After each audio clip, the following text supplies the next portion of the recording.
Namaskar, good morning everybody. Well, it's a panel discussion, so naturally question answers are there. Till last evening, I was the panelist, so I was preparing what questions will be asked, like exam. But when the evening I got message that I have to moderate it, that's the most easy. I am now examiner. So whatever I was preparing, so I thought I can ask those questions which I have prepared or which I was not knowing to answer. So thank you very much. I have been also attending Indian food from, I think, for many years. I don't remember how many years, but many years. And the topic for this discussion of customer at the forefront, reimagining food retail. Well, I think I can say today's customer is, if not pampered, I mean, he is no doubt pampered, but his expectations and his demands are increasing. Well, coming to out of that food retailing, which is, I think, since the human exists, food retailing is there, mainly unorganized. And last 42 years in the food retailing, I have seen how this food retailing has evolved. And food, which is, I think, is the India's biggest sector, today is around 60 lakh crore, around more than $800 billion, and growing the double digit. Fortunately, out of that, the unorganized is more. Organized is only 12%. So we can say around 8 lakh crore, which will be around 25 lakh crore by 2030. And Mr. Damodarmal was talking about avocado. We still do not know the potentiality of very, very traditional food. Let me give you just example. 3 days back, I was talking to one fellow who is manufacturing pani puri pellets somewhere in Ahmedabad. And I asked him, what is the market? He says, we 10 manufacturers who are manufacturing pellets, we are producing every day 10 crore pellets. But main market is unorganized. And they say around 100 crore golgappas are sold every day across India. And if you, even minimum price of 2 rupees is 200 crore rupees per day. So imagine 70,000 crore or 80,000 crore rupees is just the golgappa market. And out of that, only 10% is organized. And remaining also has changed. Earlier, all golgappa, pani puri fellow used to make at home. Now you'll find the small scale people put up thousands of small scale industry making pani puri for these vendors to sell. So this is one sector. Imagine what would be the size of samosas, what would be the size of paranthas, what would be the size of kachori. That is the thing. Well, if we are in food, we should know how much food is consumed, how it is changing. I can tell you, in average, if you have seen the latest data of government, which is in monthly consumption data of food, out of the urban household, average urban household is spending around 6,500 per month. And out of that, on food is around 2,500, means 85 rupees per day urban household is spending, or $1 per person per day. And that is the thali.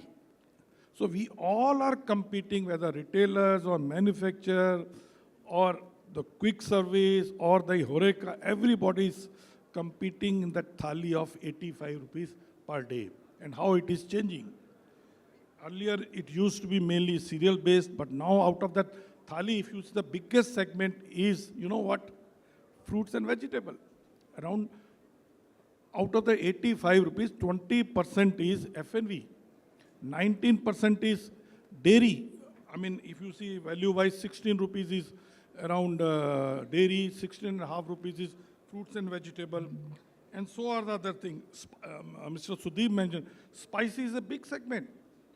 Around 4 rupees 60 paisa per day average Indian is spending on spices only.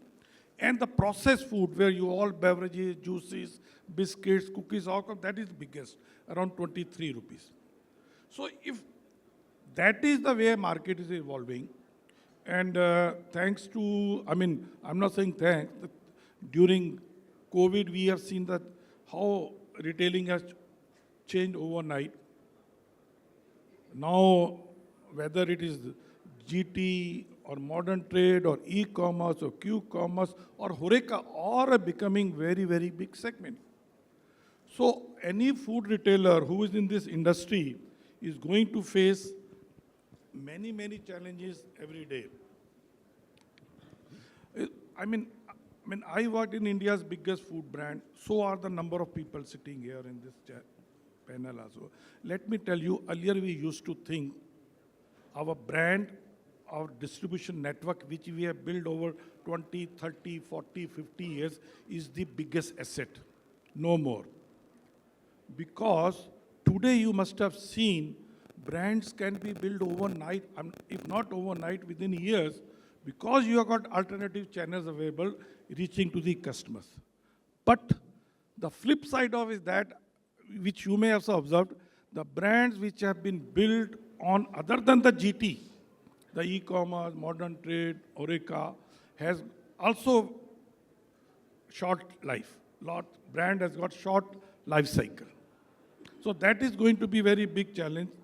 Overall, I feel in food retailing or food, what is most going to be important for any brand which is going to survive is the supply chain efficiency. So you can go for whatever channels are there, but ultimately money is paid by the consumer or the food producer. So whether it's a qcommerce or modern trade or the GT, we have to see how to make food supply chain most efficient. And generally in our food trade, we say the distribution cost is on 12 to 15 rupees from company to the consumer. I handled a food chain of milk where only distribution cost is 5 to 6% from the plant to the consumer. And that is why India's food industry is growing so fast, efficient. So the biggest challenge which I feel is for the various formats of distribution or retailing is how to make it very, very efficient, competing with each other. It's going to be the competition of supply chain efficiency of one channel versus the other. So without taking much time, because we have got very learned, very veteran, very experienced. So पहला तो I think मैं आपको question ये पूछूंगा basically, क्योंकि you all have seen how the present retailing has evolved over a period, from GT to modern trade to e-commerce, etc. And you have seen how consumer have changed, what type of customers, which type of product category has got maximum response. So I'd like to ask each one first question is common, and then we can go for a specific question. What past is past. Next 5, 10 years, what do you feel, how the retail sector is going to evolve? What are things which you feel are going to happen? Let me also admit here, when the modern trade came, e-commerce came, I totally underestimated. We never thought it will become such a big thing. So similarly, I'm going to ask you, what do you think, how Indian retail sector will evolve next 5 to 10 years? Anybody can start, sir. First thing is, we need to understand the customer is ever evolving. The biggest challenge has been to chase the evolving space at which the consumer is having a lifestyle change, understanding that change. So the entire ecosystem has to embrace that space.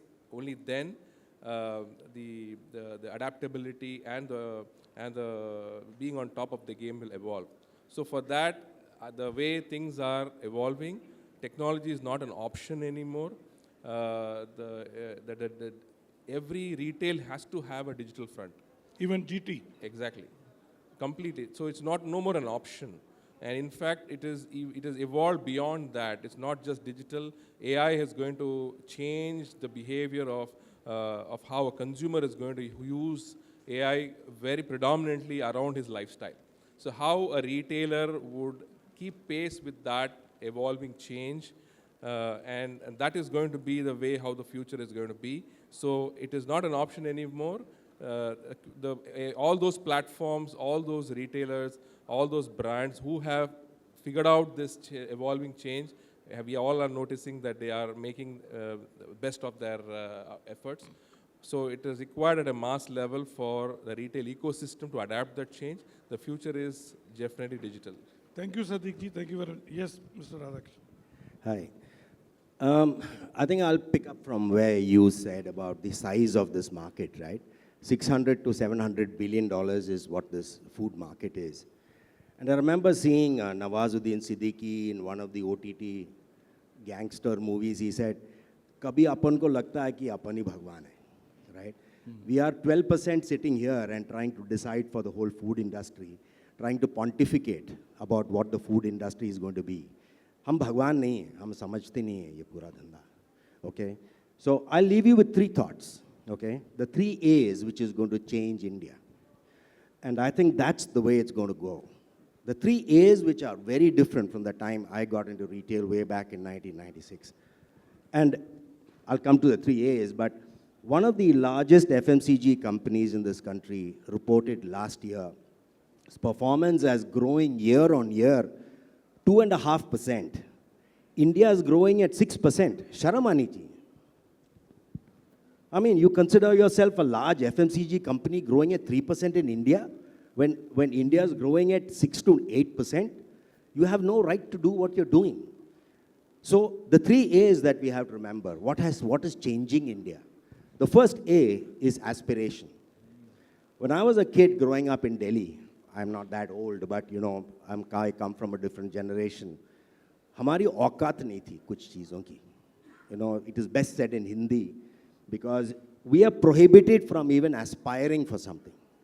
But today, a little girl who's 12 years old may want to look like Alia Bhatt. She can aspire, right? The second A is affordability. I think the tide has risen. More than 200 million people are out of poverty. I'm not saying that's a great stat, but to say that for 70 years we kept people in poverty itself is bad news. In the last 10, 15 years, I think the tide has risen. People have money in their hand, and therefore, they are telling you something which these companies who are here in this hall are not prepared to listen. And the intellectuals of this business are not prepared to listen. And therefore, it's time that they started listening to the affordability. And the third A is really what is going to drive India, if you ignore that, whether it's digital or doesn't matter what it is access. I spoke to a juice company. I asked him, how many SKUs do you have? He said, you know, in modern trade, we've got 14 SKUs. So I said I had gone to Kalyan for a visit. And I went to a store in Kalyan, and they had only 4 SKUs. Kalyan is, there's a train connecting from here, right? 2 घंटे में हम कल्याण पहुंच जाते हैं. And the lovely roads, you can actually drive up to Kalyan. But so I went back and called this juice company and said, "Bhai, there are only 3 SKUs in Kalyan." He's saying, well, you know, it doesn't sell. Obviously, if you're not going to sell Jaljeera in Kalyan, it's not going to sell maybe. They're not prepared to change. So I'll stop here. But just to tell you that aspiration, affordability, and access are the 3 largest change gears. If you're not part of that, then you'd better continue in Andheri West. I think what Mr. Radhakrishnan mentioned is a very, very alarming trend, especially for the corporate, big national corporate and MNCs, that they may be growing, you mentioned 2.5%, 3%, 4%, 5%, 6%, but they are losing market share to the smaller regional local brand across all categories. Sir, you take Goldie. Yeah. Goldie doesn't sell in many of the top metros. Yeah. And look what they're doing with masalas. I can tell you how many people have heard of Goldie in Bombay. But they are such a large company. They are a very good example. And maybe because of, I'm becoming now like a panelist. Because still, like you mentioned, the big companies still concentrated more on the bigger cities. And the demand is coming more from tier 2, tier 3 city, especially with the organized pack. So they underestimated, and that is why they're losing. A second is the hunger of EBITDA of local or smaller companies, percentage-wise is less. As compared to the big corporate or listed companies, they wants 20, 25% EBITDA, which customer may not like to give. So yes, coming to you, Mr. Seshakumar, you have seen a lot. You started from the ITC, Chopal, how you this rural retailing, and now the big basket. What do you think the future is going to happen? Damodar Mal, at the beginning, he talked about, rising incomes and hence the rising consumption in India. And Sodhi sir also spoke about how large the consumption base is. Okay, I just want to talk about one more trend, which I think will be long-lasting for, for a very long period, maybe for the next couple of decades. Okay, which is basically, shrinking time. So on one hand, the customer, income is increasing, customer spend is increasing. And on the other hand, the time available to the customer is continuously reducing. And it has started maybe about a decade back, but I'm sure it's catching pace now, and it will actually keep, the time will keep reducing, the time available with us. What I mean by shrinking time is that, our family composition had been changing. Now almost every family is nuclear family. Okay, there is very less of elder support or family support to run your family, take care of your children, do household chores and all of that. Okay. A lot of work has to be done by the two people who are running the family. So there is very less time for somebody to actually plan and do shopping for their regular needs. Okay. And this time will only keep reducing. Okay, as the cities develop, as the number of people who are living in cities increases. See, I was hearing that in China, actually, the urban population increased from 10% to 90%, over a period of a couple of decades, 2 to 3 decades. Okay, it will not be too different in India. I think we are now at urban population of maybe about 50-60%, and I'm sure it will grow to maybe 80-90%. And as the urban population increases, two things happen. One, your commute time actually increases. So you are going to office and coming back, and going out of your home and coming back. All of them will take a much longer time. So a large proportion of your time gets spent in actually commuting. Okay, which is what we are all seeing in metro cities. But I'm sure it's going to happen in rest of the cities also. And in the next couple of decades, you will find maybe 40-50 cities which will have similar problems as what we are finding in metro cities today. And so as our commute times increase, the families will have lesser time to spend with themselves and spend with their children. So where will they have time to actually go and do shopping for their daily course? Okay, if they have to buy their regular fruits and vegetables, dairy products, groceries, and all of them. So that's where actually, that is a trend which is going to increase over the next couple of decades, and it will peak at some point of time in future. And that is what will actually drive the shopping behavior of the customers in the next 20-30 years. So as we have more money and less shopping, less time available for shopping, how do we shop? Okay. If we look at it from this perspective, more money, less time. Okay. So how does the customer shop? If you look at it from this perspective, then I think, a lot more channels will evolve. Maybe quick commerce is the initial part of the story. Party abhi shuru hua hai. Okay. Is the initial part of the story we are seeing today, and that too only in the top 40-50 cities over the last 1.5-2 years. Okay. But this will actually increase, and we will find that more and more channels will evolve, which will help customers to reduce the time spent in actually shopping. And it can be quick commerce, it can be subscription-based businesses. Okay, so for example, I can subscribe for my household needs and it will come at a frequency at which I subscribe once every week, once every day. Milk can be subscribed every day.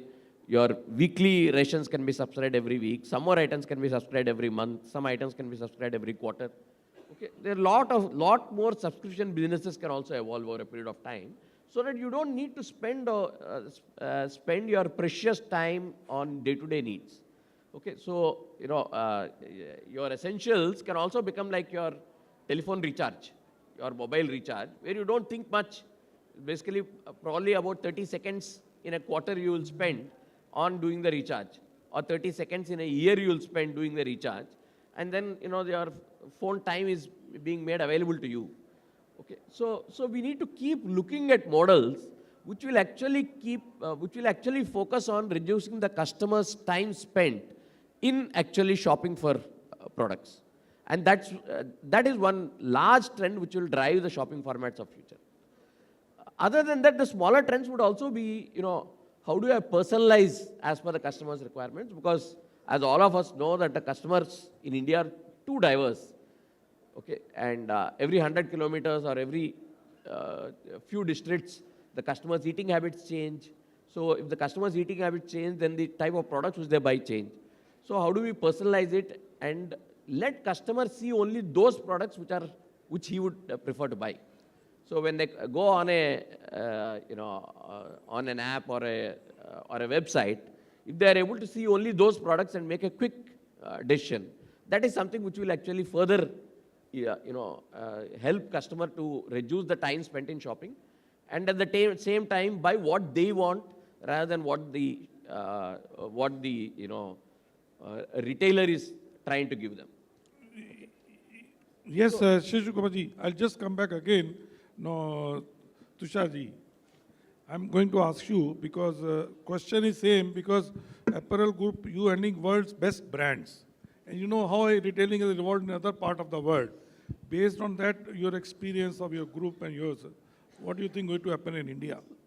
Few things will never change, right? One is customer service. Customer wants the product faster, better, good quality, good price. I don't think that will ever change. Thing that will not change is relationships. Okay, we as human beings want a social connect. We are here today. We could have done this on Zoom, but we still prefer to meet, be present here. These things will not change. Everything around it, and this goes for all retail. This goes for fashion retail, food retail. You have coffee shops. It's very different when you order a coffee at home alone, and it's very different when you go to a coffee shop with your friend or your family and have a coffee there. So for me, if you focus on that, on the customer, this is not going to change. Now the second part is, then what do you need to do? How do you give them access? Okay, the customer wants this. Can you give them faster? I think the kiranas will be there for a very, very long time, because the service they can give, nobody can give in India today. We have a kirana guy and we call him and say, okay, I'm traveling, something is needed in my house, I'll come and make the payment, no issue. I say, okay, I need a special bread, gluten-free bread. They know, okay, every Friday we will order gluten-free bread. They will make sure every Friday the gluten-free bread is there. Or my wife will call and tell them, listen, I need 4 packets, I have a party tomorrow. The guy will get it and deliver it home. Everything in India is not about we will do retail, we will do e-commerce, we will do quick commerce. It is about and. Sab karna padega. You'll have to do online also, offline also, quick commerce also, behave like a kirana also, maybe give credit also. That the customer is the same. The customer's expectations remain the same. How are we able to exceed that? That's what we need to do. And that's what we keep doing in fashion, food, coffee shop, whatever we do. We do retail. And we understand the customer requirements and the needs. Thank you, Tusharji, for a very good answer. So I'm coming back to you, Satish, because your expertise in data and how to use it for retailing. So I am going to ask you how brands can leverage the data in a very innovative to give personalized service to the customers. Today, no brand has a direct connect with the consumer. So they have the distribution channels, their distribution, the resellers. So this technology can actually connect them with the consumers. Say, for example, a brand knows who their consumers are, and if they have a TG to target for a specific... Okay, right. So brands today, as I said, don't have a direct connect with the consumers. The consumer is evolving around the retail ecosystem. So the brand would love to know their consumer. So today, the future is where there is a connected ecosystem that can evolve, and which means brands can launch localized, personalized products based on target groups, feedbacks, and the way personalization can happen, we call it hyper-personalization, is a possibility with the use of tech, and the evolution of how this is taken to the communities is going to be a reality with the help of tech. Thank you. Thank you, Sadiqji. Coming back to you, because we have got very less time, so be not more than 60 seconds. I'm just going to ask you, because everybody wants to go for hyper-local delivery, and you are a veteran, you handle both the things. So can you just tell the audience what is going to be the biggest challenge in the coming times for the hyper-local delivery companies or the brands or the retailers? I think we have to clearly understand that everything has a cost. If you take the top 5, 6 e-commerce companies in this country today, they've raised more than and raised and burnt more than $6 to $7 billion. So somebody taught me very early in my life when I was starting retail. Retail is a very easy business up to such time that you want to start making profit. If you didn't want profit, you can do whatever you want in this world. And therefore, if the customer is getting something in a few minutes, I think it is coming at a huge cost, not only to the company itself, and burning money and making a loss-making company is, I think, a national waste.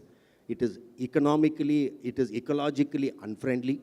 So therefore, that is going to be a challenge. As we get more and more sensitive, as the models are evolving, if they don't evolve to a profitable place, then they will keep trying new things and keep making the customer jump like a monkey from one branch to another, and the customer will willingly take some delivery in 1 minute. If the price is the same, in fact, it is maybe even cheaper.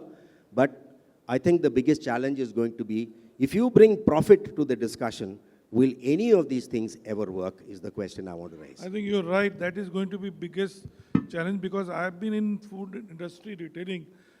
When I see people burning money in sales, in distribution, I don't realize when are they going to get this money back. So coming to the Sheshu Kumar ji, you have done a lot with the ITC on this, I mentioned on e-Chopal, basically rural retailing, now with the big basket. That time the digital integration was not there. Now if today you have to do something for rural retailing, because still 68% people are rural India, and like, let me tell you, when you say 80-90% people will become urbanized, so there will be less hands to produce food and more mouths to feed. So today, if you have to do it, the same rural retailing, what changes you will do it, especially keeping in mind the digital? Yeah. A couple of things have happened over the last 2-3 decades in in rural areas, which can actually become far more both positive as well as challenging to any retailer who is starting in these areas. One was that the infrastructure in rural areas has improved tremendously. So the reaching the rural customer, okay, is not as inaccessible as what it was maybe about 20 years back.